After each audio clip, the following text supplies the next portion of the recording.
দর্শক, এই মুহূর্তে যমুনার সামনে আছেন সহকর্মী মাহবুব সৈকত, যুক্ত হচ্ছি তার সাথে।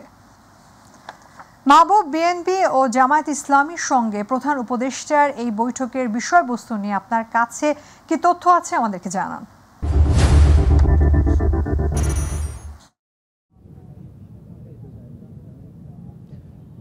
ধন্যবাদ। আসলে ইতিমধ্যেই ফারহানা যে সময় নির্ধারিত সময় প্রধান উপদেষ্টার সাথে বিএনপির প্রতিনিধি দলের, সেই সময়টি কিন্তু আসলে ঘড়ির কাঁটা বলছে হয়ে গেছে। কারণ বিএনপির প্রতিনিধি দলের নেতৃত্ব ডক্টর খন্দকার মোশাররফ হোসেনের নেতৃত্বে 4 সদস্যর প্রতিনিধি দল আসার কথা। আমরা দেখেছি যে এরই মধ্যে সালাউদ্দিন আহমেদ সহ একাধিক সদস্য এসছে। আসলে তারা কিন্তু গাড়ির মধ্যেই ছিল, সুতরাং আমরা একটু দূরত্বে রয়েছি, খুব কাছাকাছি যেতে দেওয়া হচ্ছে না। তারা নিরাপত্তা যে চেক, সেই চেকের পরে তাদেরকে ঢুকানো হয়েছে। খুব সম্ভবত 3 জন নেতা গাড়িতে, তারা ইতিমধ্যেই প্রধান উপদেষ্টার যে সেই যমুনা কার্যালয়, সেখানে কিন্তু তারা প্রবেশ করেছেন। এবং এরপরই 4 জন বিএনপি নেতাদের মধ্যে আমরা যতটুকু জানি তা হচ্ছে যে ডক্টর খন্দকার মোশাররফ হোসেন, আমির খসরু মাহমুদ চৌধুরী, সালাউদ্দিন আহমেদ, এই মুহূর্তে কিন্তু দেখতে পাচ্ছেন আরও একজন নেতা ঢুকছেন। এবং এদের সাথে ডক্টর মঈন খান, এই 4 জন নেতা আজকে যে মিটিং, সেই বৈঠকে যাওয়ার কথা। এবং দর্শক, আপনারা জানেন যে বিএনপি মহাসচিব মির্জা ফখরুল ইসলাম আলমগীর, তিনি চিকিৎসার জন্য দেশের বাইরে রয়েছেন। সুতরাং জ্যেষ্ঠ যে স্থায়ী কমিটির সদস্য, তিনি হচ্ছেন ডক্টর খন্দকার মোশাররফ হোসেন, তার নেতৃত্বে যে মিটিং হওয়ার কথা। এবং এরপরই জামাত ইসলামীর মিটিং, সেখানে দলটির আমির যিনি ডক্টর শফিকুর রহমান এবং নায়েবে আমির আবদুল্লাহ মোহাম্মদ তাহের, ডক্টর সৈয়দ আবদুল্লাহ মোহাম্মদ তাহের, সাবেক এমপি, উনি এই দুজনের নেতৃত্বে প্রতিনিধি দল আসার কথা। এর মধ্যে আমরা নির্ভরযোগ্য সূত্রে খবর পেয়েছি, যদিও এখন পর্যন্ত এটি একদম নিশ্চিত নয়, কিন্তু মোটামুটি খবরটা এরকমই যে এরপরই এনসিপির সাথেও প্রধান উপদেষ্টার সভা হবে। এবং আপনারা জানেন যে সেই সভার কিন্তু বিষয়বস্তু হচ্ছে দেশের চলমান রাজনৈতিক যে পরিস্থিতি, সেই পরিস্থিতির মধ্যে যে উত্তপ্ত বিভিন্ন রাজনৈতিক দলের বাক্য বিনিময়, তার মধ্যে আজকে কিন্তু প্রধান উপদেষ্টার নেতৃত্বে যে সভা হয়েছে, উপদেষ্টাদের সভা, একনেক সভা, সেই সভার পরে কিন্তু উপদেষ্টা পরিষদের পক্ষ থেকে সংবাদ মাধ্যমে তাদের বিবৃতি পাঠানো হয়েছে। সেখানে স্পষ্ট করে কিন্তু মানে বিষয়টি হচ্ছে যে দুই পক্ষই মোটামুটি কোনো একদমই দেখা যাচ্ছে যে অনড়। উপদেষ্টা পরিষদের পক্ষ থেকে বলা হয়েছে যে তাদেরকে জনতা যে দায়িত্ব দিয়েছেন অভ্যুত্থান পরবর্তী সময়ে, যে দায়িত্বের মধ্যে তারা বলছেন যে গুরুত্বপূর্ণ দায়িত্ব, দর্শক আপনারা জানেন, তা হচ্ছে যে নির্বাচন সংস্কার এবং এই গণ অভ্যুত্থানে যে নিহত হয়েছে কিংবা আহত হয়েছে সেই সময়কার যে সেই বিচার প্রক্রিয়া এইগুলো তারা শেষ করতে চান। এবং এক্ষেত্রে কারা কারা বাধার সৃষ্টি করছেন, তারা সেটি কিন্তু জনগণের সামনে স্পষ্ট করবেন, এটি তারা মোটামুটি একটু ইঙ্গিত দিয়েছেন।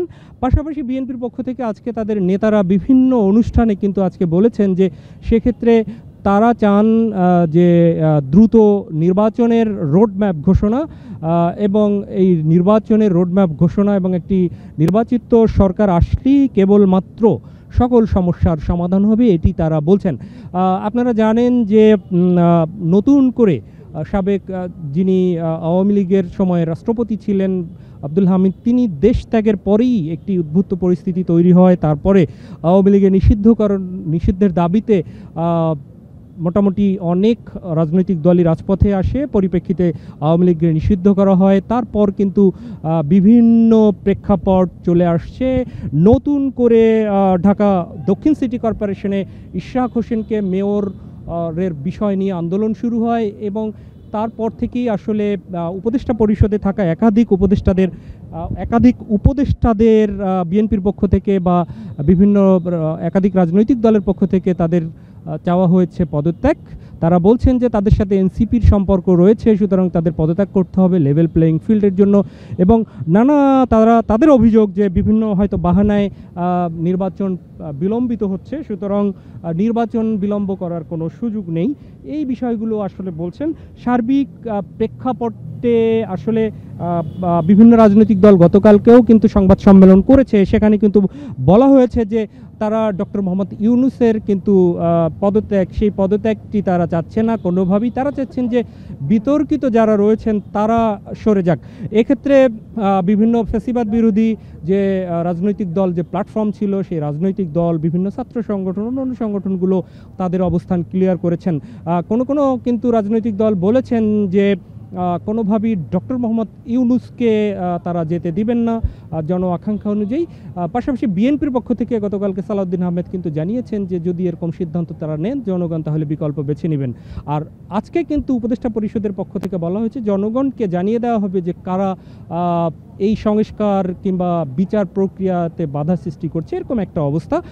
সেখানে কিন্তু সবাই চাচ্ছেন যে স্যারের মানসিকতা, জামাতের আমির গতকালকে বলেছেন যে সেক্ষেত্রে জাতীয় একটা ডায়ালগ হতে পারে, বিভিন্ন রাজনৈতিক দলই বলেছেন।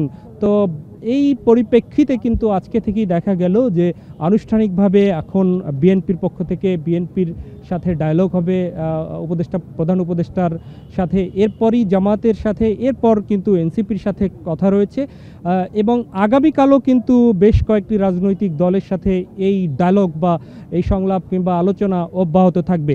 তো সব মিলে হয়তো এই মিটিংগুলোর পরপরই, প্রতিটা মিটিং শেষ হওয়ার পরে সেই রাজনৈতিক দলের পক্ষ থেকে কিন্তু আমাদেরকে ব্রিফ করা হবে যে তারা কি চেয়েছেন। আমরা যতটুকু জানি যে বিএনপির পক্ষ থেকে সুনির্দিষ্ট নির্বাচনের দিনক্ষণ এটি হয়তো জানতে চাওয়া হবে। এখানে হয়তো তারা কোনো অস্পষ্টতা আজকে রাখবেন না, এরকমই আমরা শুনেছি। জামাতের পক্ষ থেকে আজকে সকালেই জামাতের আমির একটি অনুষ্ঠানে বলেছেন যে নির্বাচনের দিনক্ষণের ব্যাপারে একদম সুনির্দিষ্ট দিনক্ষণ ঠিক করে উপদেষ্টা পরিষদকে তারা দিতে চান না।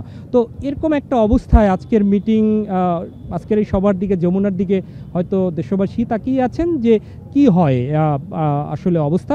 আমরা বিভিন্ন রাজনৈতিক দলের সাথে ফ্যাসিবাদ বিরোধী আন্দোলনে থাকা কথা বলেছিলাম যে এটি কি বিভক্তির দিকে যাচ্ছে কিনা। তারা প্রত্যাশা ব্যক্ত করেছেন যে না, নির্বাচন নিয়েই তো কথা, তো সব কিছু মিলে এই ডায়ালগের পরে একটি শান্তিপূর্ণ সমাধান হবে, সেখানে আসলে বিভক্তি আর ছড়াবে না বলেই তারা মনে করছেন।